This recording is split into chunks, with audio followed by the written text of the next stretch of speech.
चलिए पंचतंत्र की एक मशहूर कहानी सुनते हैं। ये कहानी है चुनमुन नाम की एक शरारती गिलहरी की। तो सवाल यह है कि एक छोटा सा मजाक कितनी बड़ी मुसीबत खड़ी कर सकता है। देखते हैं। एक घने जंगल में रहती थी चुनमुन। इतनी शैतान कि उसकी शरारतों से सारे जानवर तंग आ चुके थे। और फिर एक दिन चुनमुन ने मजाक मजाक में एक बहुत बड़ी गलती कर दी। उसने देखा कि फर्राटा बंदर सो रहा है। बस चुपके से उसकी पूंछ एक टहनी से बांध दी। जैसे ही फर्राटा जागा और कूदने लगा, वो बेचारा उल्टा लटक गया और जोर जोर से चिल्लाने लगा। ये बात जंगल के राजा शेर सिंह तक पहुंची। उन्होंने चुनमुन को बुलाकर आखिरी चेतावनी दी। घर जाने से पहले माँ ने तो वादा ले लिया, पर चुनमुन कहाँ मानने वाली थी।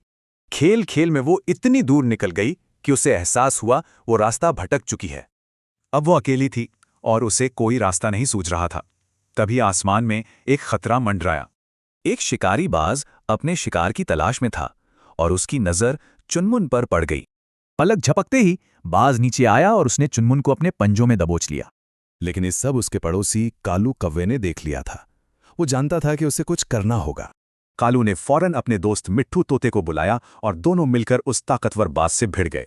उन्होंने अपनी तेज चोंच से बाज पर इतने हमले किए कि बाज परेशान हो गया और नीचे जमीन पर बाकी जानवरों ने मिलकर पत्तियों और घास का एक नरम बिस्तर तैयार कर लिया। इस लड़ाई में बाज की पकड़ ढीली हो गई और चुनमुन उसके पंजों से छूटकर नीचे गिरने लगी। और वो सीधा आकर गिरी जानवरों के बनाए उस नरम जाल पर। उसकी जान बच गई।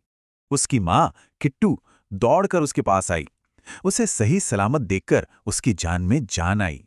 आज चुनमुन को समझ आ गया था, एक छोटी सी दिखने वाली शरारत भी कितनी खतरनाक हो सकती है। उसकी माँ के शब्दों ने सबक पक्का कर दिया कि उनकी चेतावनियां चुनमुन की सुरक्षा के लिए ही थीं।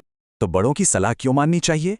क्योंकि उनकी सलाह में तजुर्बा और हमारी सुरक्षा की फिक्र होती है।